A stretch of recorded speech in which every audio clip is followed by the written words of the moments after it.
aprendizado, reflexão. Conosco hoje teremos o seu Manuel Dornelas, o seu Manuel presidente aqui da casa. Ele trará o tema A Boa Nova. E para darmos início às atividades da noite, nosso colaborador Gustavo cantará o hino da casa e o Pai Nosso cantado.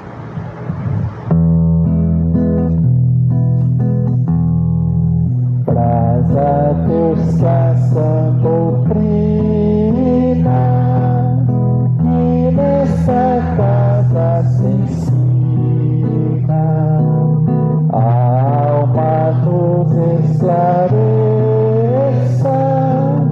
a alma nos esclareça, que essa luz tão pequenina cresça por graça divina, até que enfim resplandeça, até que enfim resplandeça. A alma é como um diamante, sendo polido é brilhante. Em bruto não luz não brilha, em bruto não luz não brilha, não se distingue da terra, não descobre a luz que encerra, não mostra de quem é filha, não mostra de quem é filha.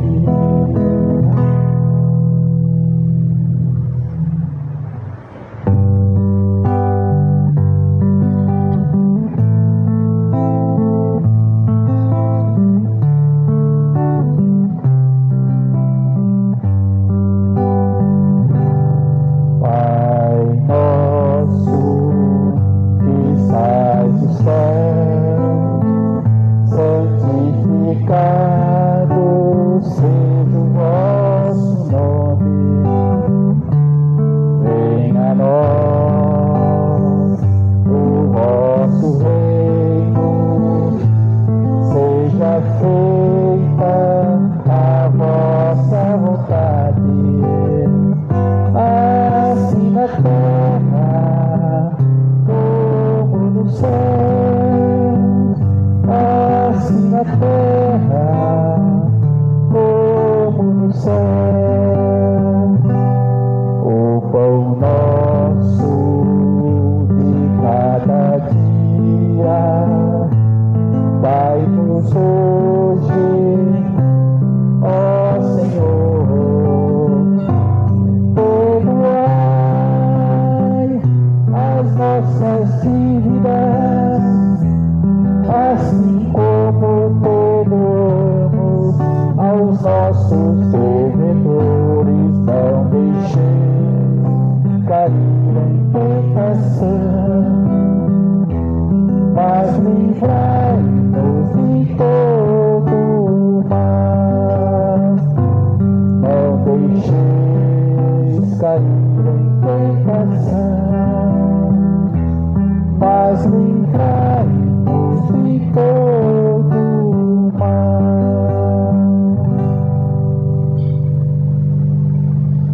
Com a palavra agora, o seu Manuel.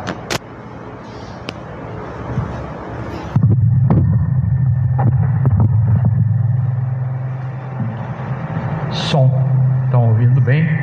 Aí no fundo, tudo ok?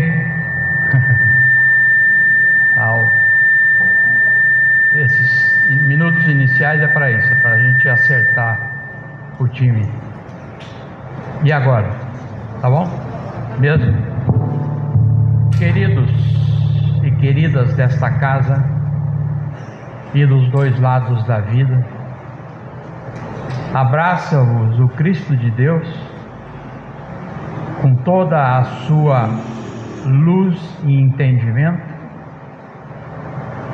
desejando que cada um de vocês saia daqui com um coração refeito nas duras lutas que estão aí fora para nós, porque bem sabeis, a Terra é um planeta de expiação e de provas, e portanto nós estamos passando por fatias desta expiação e desta prova, que compete a nós espíritos que estamos fazendo o desenvolvimento do nosso QI espiritual.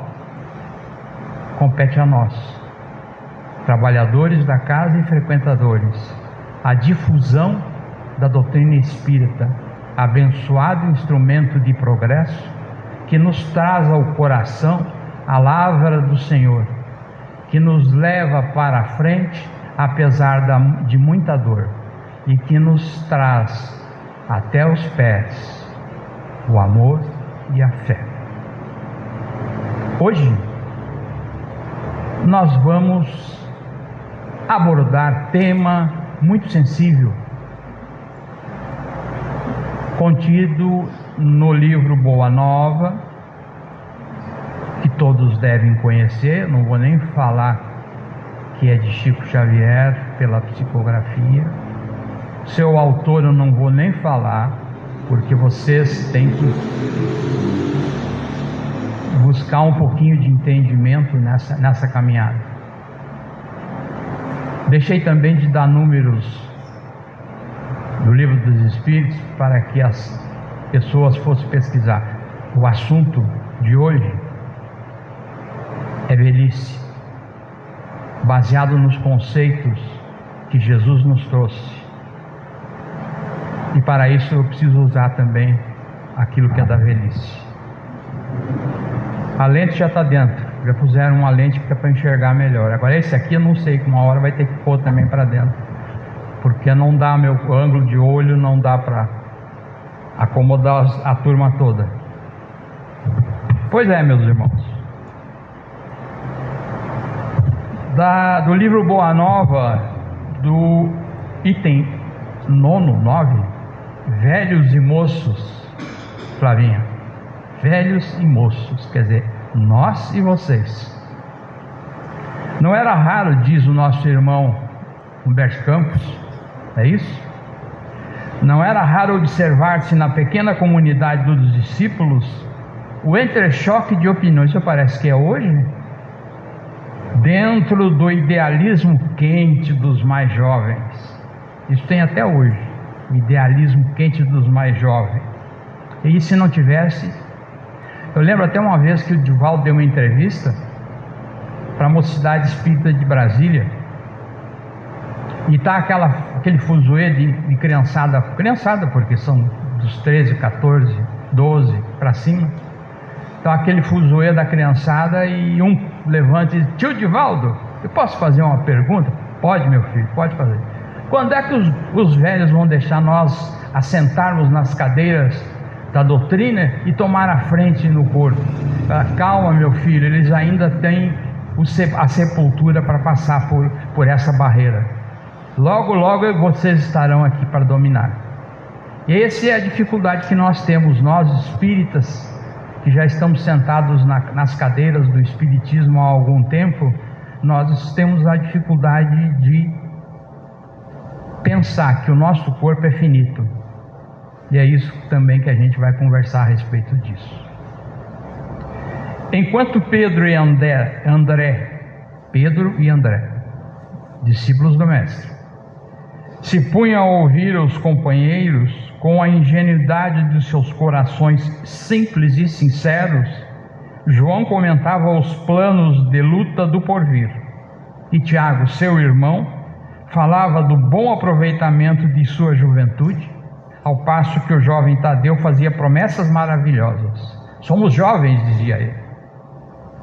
Iremos a terra inteira, pregaremos o evangelho às nações, renovaremos o mundo.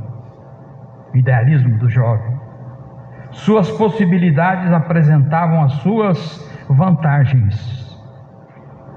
Mas, entretanto, Simão, mais tarde conhecido como o Zelote, antigo pescador do lago,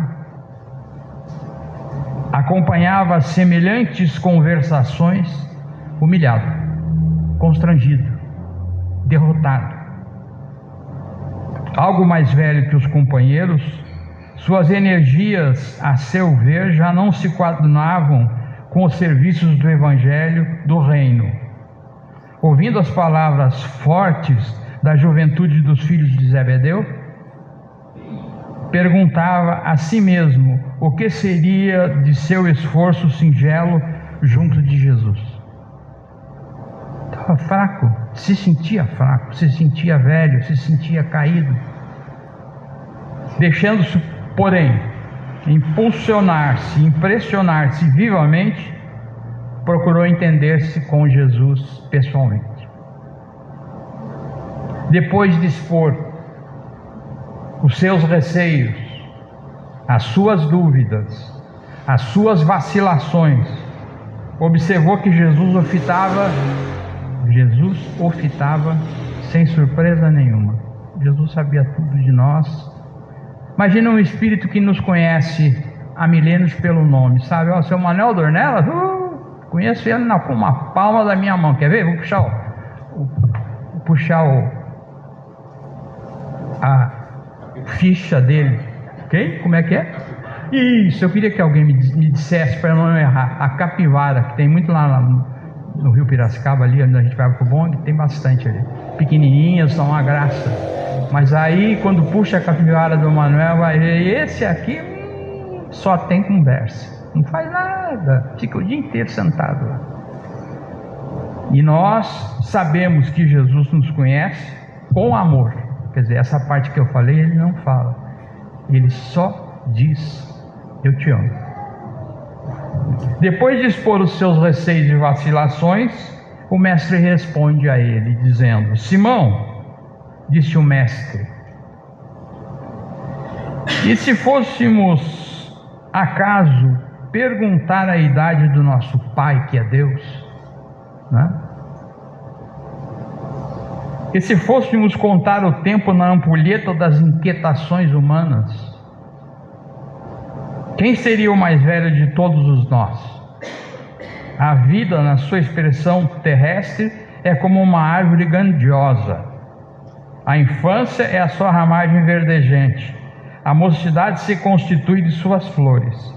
E a velhice, que nós estamos vivendo, nós, que eu digo, acima dos 60 anos, de acordo com a Organização Mundial da Saúde e outras organizações do trabalho, etc. A velhice é o fruto da experiência e da sabedoria. Há ramagens que morrem depois do primeiro beijo do sol e flores que caem ao primeiro sopro da primavera. A flor é uma promessa, a semente é uma realidade. Nós queremos ser semente ou flores? Depende de nós.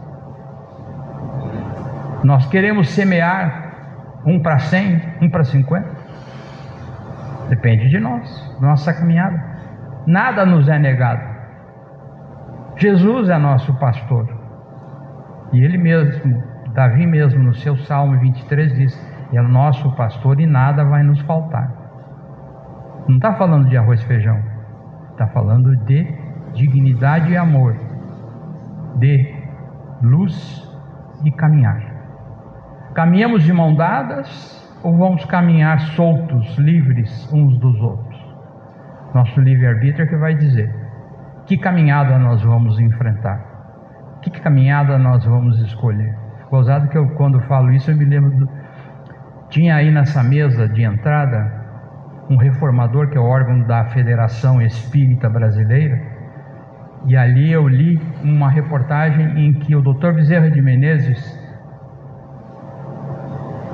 grande médico das nossas dificuldades morais e materiais, dizia aos seus comandados, recomendados, que todo espírito, quando ia reencarnar, ele tinha que fazer um checklist daquilo que ele ia fazer quando estava na Terra.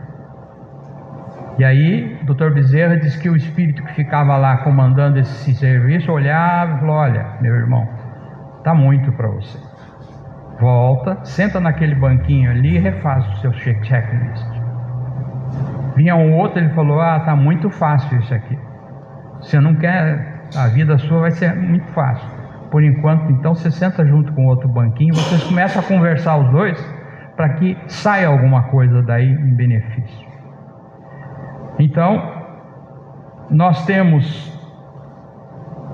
uma pergunta do nosso irmão, que diz assim: então, perguntou o discípulo emocionado, a velhice é a meta do Espírito?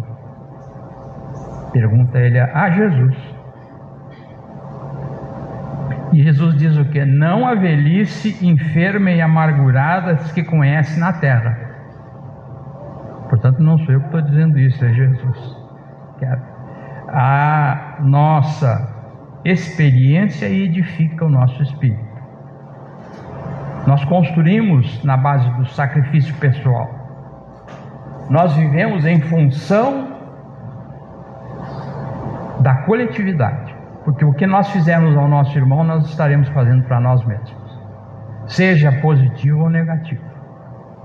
Semeadura livre, colheita obrigatória, lei do mestre. Então nós estamos no caminho, deixando para cada um de nós o caminhar livre e leve. Percebendo que o mestre estendera seus conceitos em altas, amplas imagens simbólicas, ele disse: a verdade, Senhor, é que me sinto depauperado e envelhecido. Depauperado e envelhecido.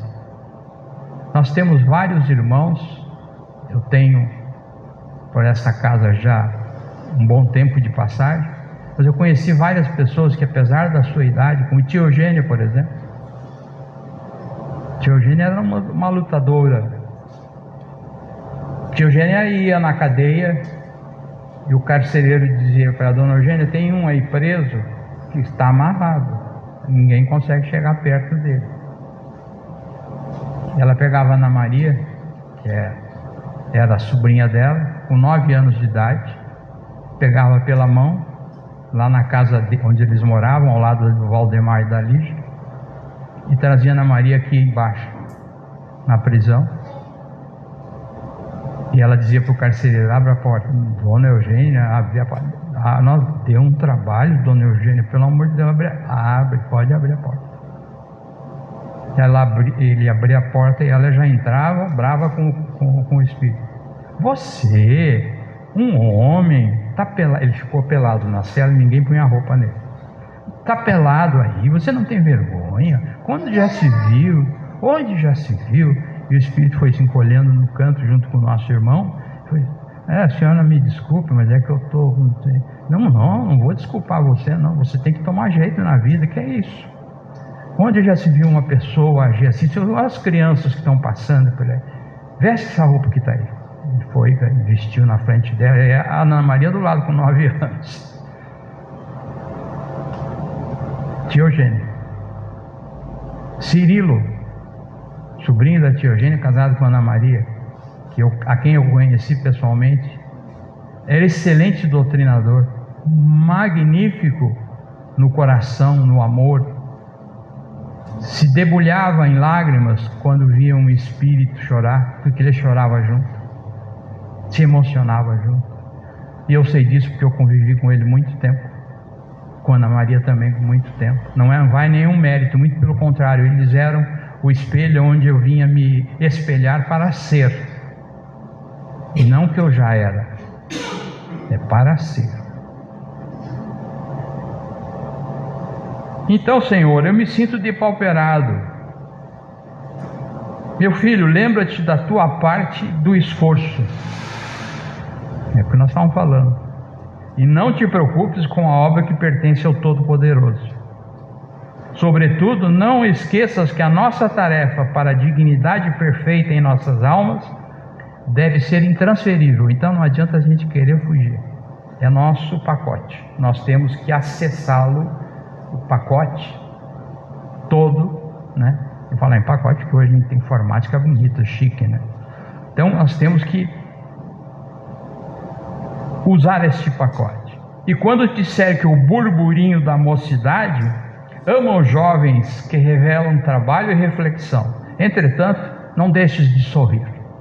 Não deixemos de sorrir nunca, meus irmãos e minhas irmãs. Vamos abrir bem para que nós possamos, com esse impulso, trazer ao coração não uma chuva de lágrimas, mas uma massa de flores brancas e amarelas, que são a esperança de dias melhores em função da mudança radical que este planeta vem sofrendo e vai sofrer ao longo desse tempo. Não deixe de sorrir, meu irmão. As crianças pedem cuidado. São abelhas que ainda não sabem fazer o mel. Esclarece-o, Simão. Dá à juventude o rumo e a reta a seguir. Dando Jesus por terminado o seu esclarecimento, Simão, o zelote, se retirou satisfeito, como se houvesse recebido no coração uma energia nova. Claro que ele recebeu, está ao lado do Cristo, o maior espírito que já passou por esse planeta.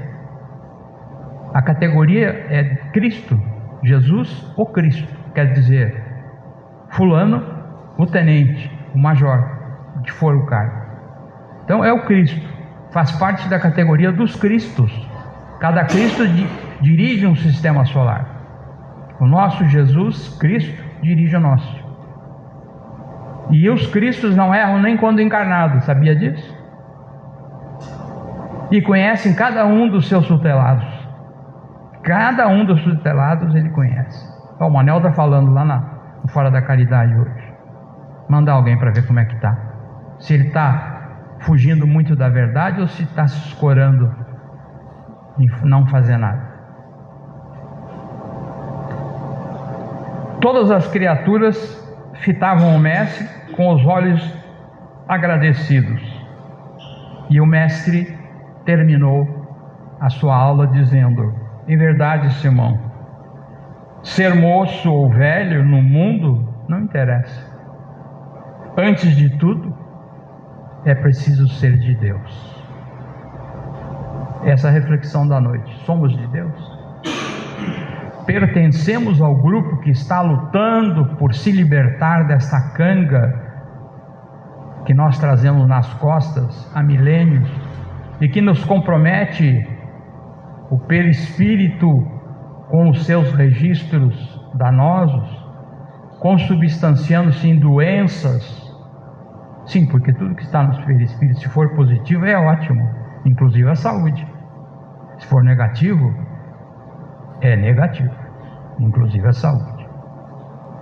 Agora eu vou me abusar, me intoxicando do que quer que seja, para ter que justificar mais tarde. Eu assisti um simpósio, vocês devem lembrar, de um senhor que tinha vindo do Rio de Janeiro, foi lá na União Espírita. E ele é tenente-coronel, ainda está nativo. E ele falou muito sobre reencarnação.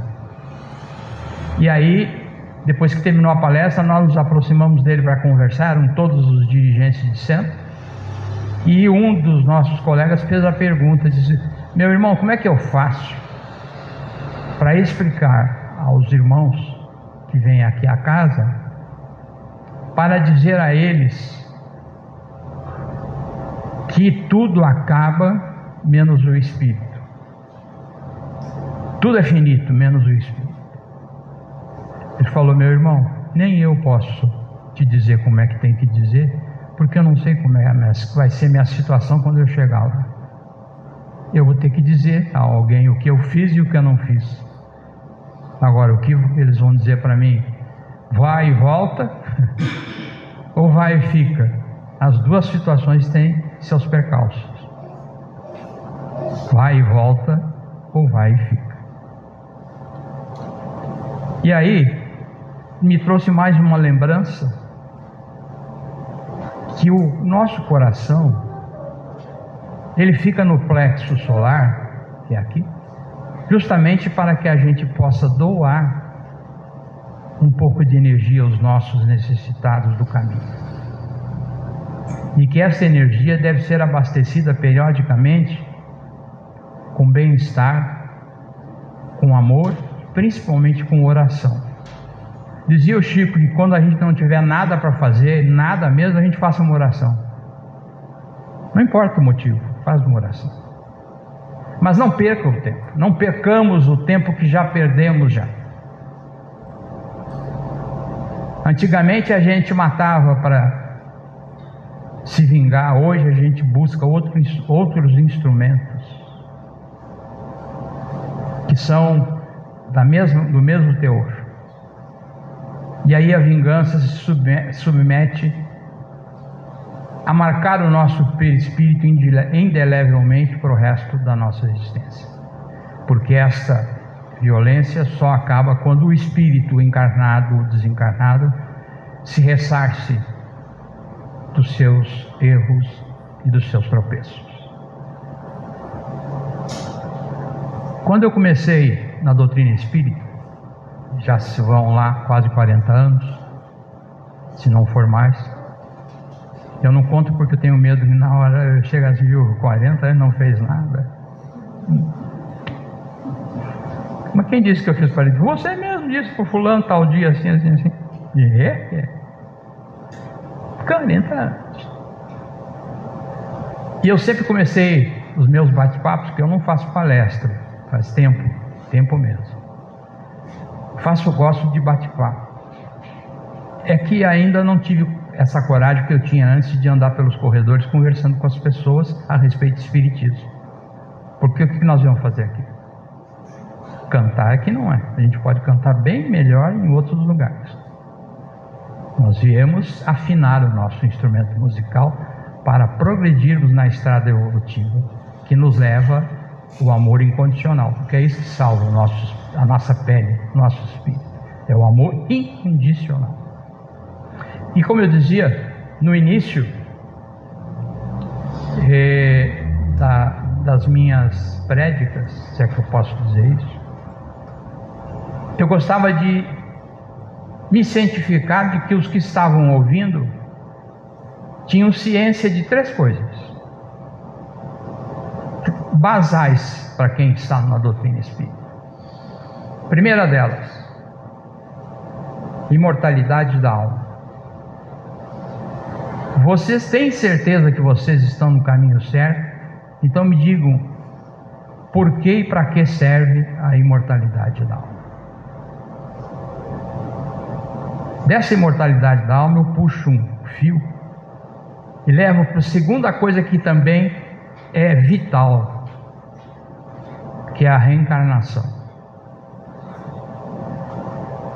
E a terceira e não menos importante, é um ser finito, o corpo. Para que serve um ser finito se ele não vai ter acesso à reencarnação e nem à imortalidade da alma? Morri e agora? Faz o que comigo? Enterra? Fim da história. Por que eu fui nascido, crescido, evoluído como espírito imortal, se não vão fazer nada comigo, nem com o meu corpo? Os que negam deveriam passar no cemitério mais vezes. Deviam dar uma olhada lá nos cemitérios da cidade. Como é que estava a fila daqueles que se consideram imortais? Imortais no corpo. A imortalidade é da alma. A alma é aquilo que se junta com o corpo. É espírito mais corpo. É alma. Se nós não entendermos a reencarnação como um processo evolutivo incondicional, porque é sempre rotativo e é sempre fonte de necessidade evolutiva. A reencarnação resume tudo: começo, meio e fim da nossa existência, e começo, meio e fim de nada que tem fim, passando para a vida depois da vida. Somos seres finitos no corpo, mas somos imortais na alma. E aí então se justifica o porquê da vida, o porquê dos tropeços, o hoje que é fruto do ontem. E aí eu posso até contar uma pergunta, não querendo atrasar muito o horário. Contar uma história, não uma pergunta. Certa vez me contou um amigo, eu tenho muitos amigos, eles às vezes vêm contar coisas que eu digo, mas isso é uma parábola. Se é Jesus que usava, mas então você não é discípulo de Jesus, então use a parábola também. E a parábola é assim, assim, assim, assim. E ele me contou uma história, esse amigo, de um cirurgião de coração de crianças recém-nascidas, que tinha um problema de desvio de septo, de problemas de válvula, mitral principalmente, e que eram operadas por eles com uma magnífica destreza e uma sabedoria imensa num período tão curto. Enquanto os outros faziam 3 por dia, ele fazia 5, 6 crianças no dia. Mas ele tinha um desejo, ele tinha uma necessidade, ele queria fazer outras cirurgias. Ele não queria ficar só em nenê, ele queria fazer a cirurgia de adultos, de adolescentes. Ele não conseguia. O dia que o professor que iria lhe dar as instruções estava vindo para o hospital, o carro quebrava. Aí pegava um táxi, na época não tinha Uber, pegava um táxi e ia, não conseguia acessar o centro cirúrgico, lá ia perder o tempo. E assim ele foi perdendo várias vezes. Entristeceu-se nosso irmão, e certo dia andando perto da Federação Espírita do Estado de São Paulo, ali na Maria Paula, ele encontrou um outro amigo que disse para ele: fulano, o que você anda fazendo por aqui no centro? Eu dou uma volta, tão chateado que... Por que chateado? Porque é uma história longa, não vou nem chatear com uma história longa. Não, eu quero saber. Você continua espírita? Ele perguntou pro amigo. Continuo, claro, aqui eu trabalho na federação aqui. Então quem sabe você resolve a minha dúvida, meu caso. E contou a história. Contando a história, o outro sorria toda hora que ele falava.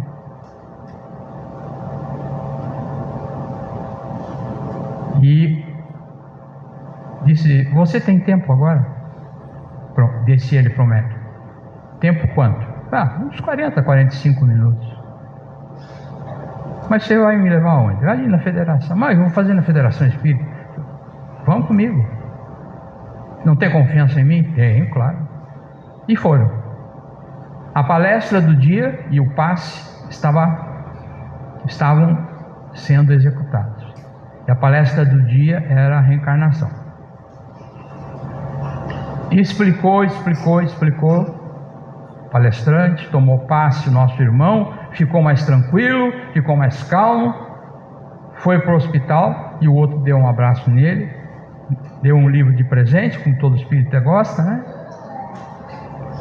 E foi embora para casa. Não falou nada para ele, mas ele foi com milhares de coisas na sua cabeça que ia explodir uma hora, de tanta curiosidade. O que ele resolveu fazer? Todos os horários de almoço dele, ele ia na federação. Começou a ir, leu o livro, comprou o livro dos Espíritos, comprou Evangelho segundo o Espiritismo, foi comprando, foi lendo, foi comprando, foi lendo, foi pegando nas bibliotecas. Aí já não pegava na biblioteca mesmo, 3, 4 cada vez. Ia lendo e começou a assistir palestra. E começou a assistir simpósio, e aí começou a assistir outras coisas. E se tornou sócio da federação. e sendo sócio, começou a fazer parte dos grupos de estudo. Iniciação Espiritismo, naquele tempo tinha bastante iniciação, hoje tem menos. Até chegar no curso de médiuns, e aí foi fazendo todos os cursos, todas as coisas.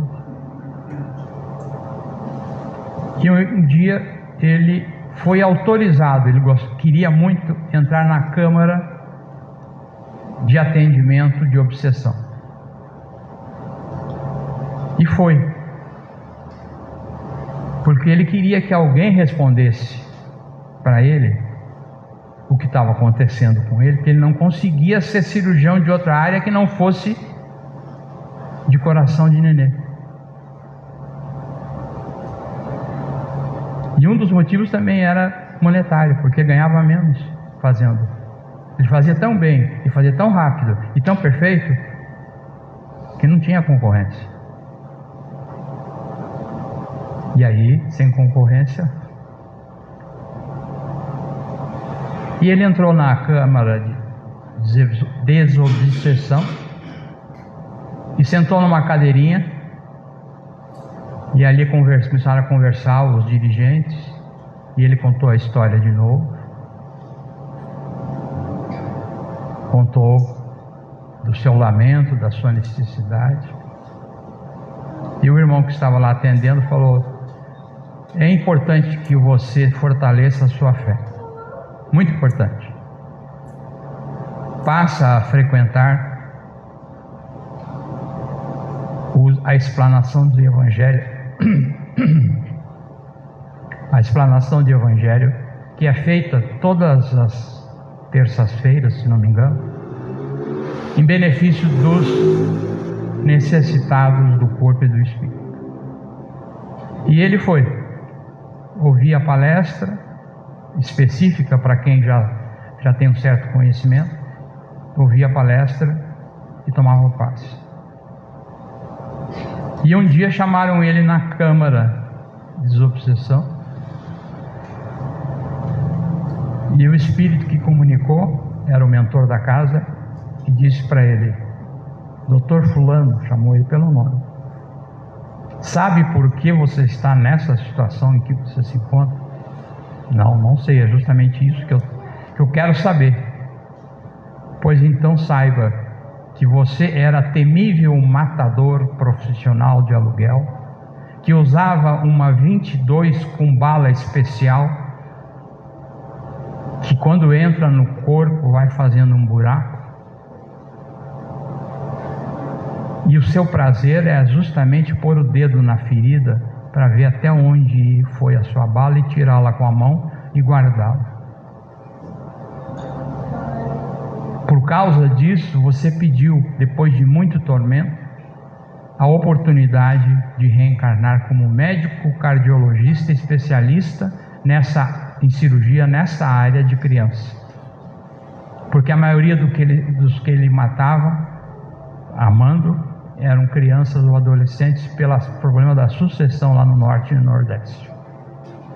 Cada um queria a sua parte, e a sua parte nunca era dele, era sempre a do outro. Então vejam, a reencarnação é abençoado, Emmanuel, abençoado instrumento de progresso. Chico Xavier tinha uma dessas também. Mais tarde, um dia eu conto para vocês, porque senão vai ficar estendido. Mas nós falamos de idade de idoso. E temos um livro que chama Espiritualidade, Religiosidade, Dr. Carlos Durgante, médico geriatra no Rio Grande do Sul, espírita, meu colega de estado, porque eu sou gaúcho de Porto Alegre, mas eu estou aqui há muito mais tempo, que enfoca em seu trabalho as dúvidas e inseguranças do idoso. Nosso irmão Zelote não estava inseguro? Eu estou ficando velho, estou depauperado, estou cansado, não posso mais continuar. Ele não lembrava que Deus, na sua infinita misericórdia, nos apoia, nos quer bem, nos ama. Você sabe o que é o amor do Cristo? 4,5 bilhões de anos, Deus nosso Pai entregou a esse missionário. Está aqui a terra, fervendo ainda, fulgurando ainda. Põe um povo mais ou menos aí, porque senão não vai valer o esforço. E aí os engenheiros, imagina o gabinete do Cristo. Como é que é? Não tem ninguém de improviso. Não tem ninguém que seja narizudo para saber o que está acontecendo. O gabinete do Cristo é formado só de profissionais na área. E foram eles que construíram este nosso planeta Terra, essa nossa galáxia, em que cada um de nós deve transitar na busca da perfeição factível, possível, e não a perfeição total. E o nosso irmão, que é médico, nos traz que o idoso precisa muito ter contato com o aprendizado das coisas espirituais, da religiosidade. A crença no ser superior é muito valiosa para o idoso, diz o nosso irmão. Dá-lhes forças emocionais para atravessar a velhice. A velhice como fim parece um desabamento da casa material, um abandono social e econômico, ou a hora de descansar. Só que ninguém descansa. Nós vamos trabalhar mais. Eu dei uma vez para uma amiga minha que é médica geriatra, um livro sobre... Eu acho que foi nosso lar que eu dei para ela ler. Ela leu e falou: não vou mais fazer essa religião sua aí. Por quê? Eu tenho que continuar trabalhando, o trabalho feito uma doida. Eu vou daqui para o Sumaré fazer o hospital aqui. Eu falo, não vou trabalhar mais, não é esse livro. Não vou. Eu faço 8 horas em cada hospital aqui, lá eu vou ter que fazer o quê? 12, 15, 20? Né, Hilda? Doutora Maria Ângela, ela mesma, amiga dela. O idoso não tem que encarar a velhice como fim. A doutrina espírita reforça o entendimento que o espírito é imortal, herdeiro e usufrutuário de sua bagagem espiritual, vivendo a maturidade e a velhice, trazendo crescimento e felicidade.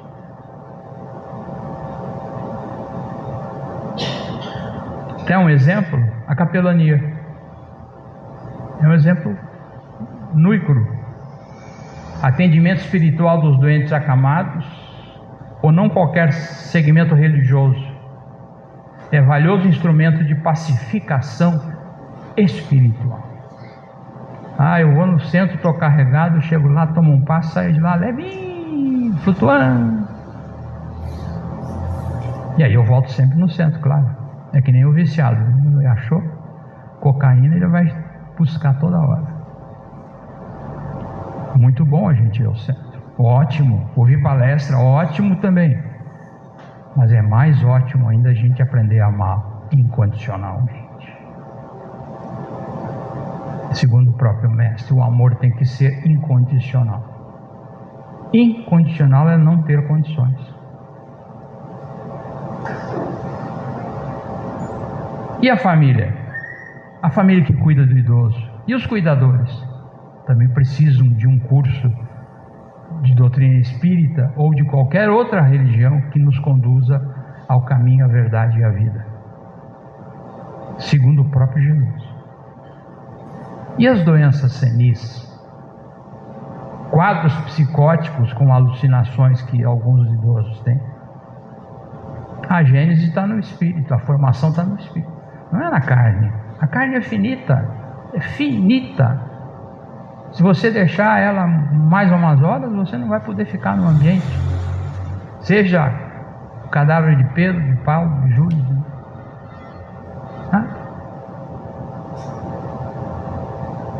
E o atendimento espírita? Maior ainda benefício traz. O passe, a água fluida, a prática do Evangelho no lar. A prática do Evangelho no lar é um instrumento, é um canhão que vocês têm na mão e que até hoje não se conscientizaram do valor e da importância que tem o Evangelho no lar. Você pode ter 200 obsessores no seu pé. Se você tiver força, coragem e decisão de enfrentá-los, não vai ter ninguém no mundo que segure você. Você vai enfrentá-los e vai conhecer a verdade. O próprio Jesus disse: conhecereis a verdade vos libertará. Está aí na frente, escrito na parede. Então os idosos, segundo o nosso irmão perguntou para Jesus, não existem. Idoso não fica cansado se ele tiver objetivo na vida, se ele quiser alguma coisa, depois dos 60 anos. E idoso com 50 anos, pelo amor de Deus, vai procurar uma enxada, que é muito bom, faz bem para o físico, para o espírito e para a alma. Porque a alma, não se esqueça, é o espírito com o corpo. Quando a gente anda por aí, a gente está sob a ação do espírito que regula o nosso caminhar e o nosso pensar. Muito bem, para não tomar mais o tempo, eu quero que todo mundo reflita quando for para casa, nessa oração de uma pessoa idosa. Espírito de uma irmã menor, de junho de 1985, em Lavras, Minas Gerais. E diz o seguinte: oração de uma pessoa idosa. Bem-aventurados aqueles que compreendem meus passos vacilantes e minhas mãos trêmulas. Bem-aventurados os que levam em conta que meus ouvidos captam palavras com dificuldade, por isso procuram falar-me mais alto e pausado. Bem-aventurados os que percebem que meus olhos já estão nublados e minhas reações são muito lentas. Bem-aventurados os que desviam o olhar, simulando não ter visto o café que às vezes eu derramo sobre a mesa. Bem-aventurados os que sorriem e conversam comigo. Bem-aventurados os que nunca me dizem: você já me contou isso tantas vezes. Eu faço isso sem querer. Você já me contou isso. Quando a gente quer encurtar a conversa, está com um colega, é serviço, a gente quer dar o recado completo, eu já falei isso para você, eu já disse, a gente vai cortando, Bem-aventurados os que sabem dirigir a conversa e as recordações para as coisas boas do tempo passado. Quando a gente for falar do passado, fala de coisa boa, da mulher que a gente namorou, se foi uma só, se foi mais, o pai dela o que achava, a mãe o que achava, os irmãos que surra que me deram, para eu parar de passar em casa, escrever na parede o nome dela.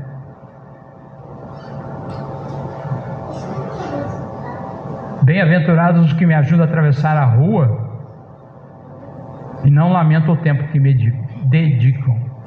Bem-aventurados os que me fazem sentir que sou amado e não estou abandonado, tratando-me com respeito. Bem-aventurados os que compreendem quando me custa encontrar forças para carregar a minha cruz. Bem-aventurados os que amenizam os meus anos sobre a terra.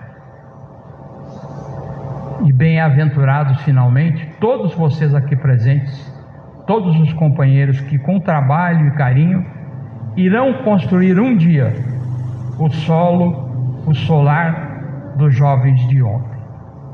Que Jesus os abençoe e vos ampare hoje, agora e sempre. Que assim seja.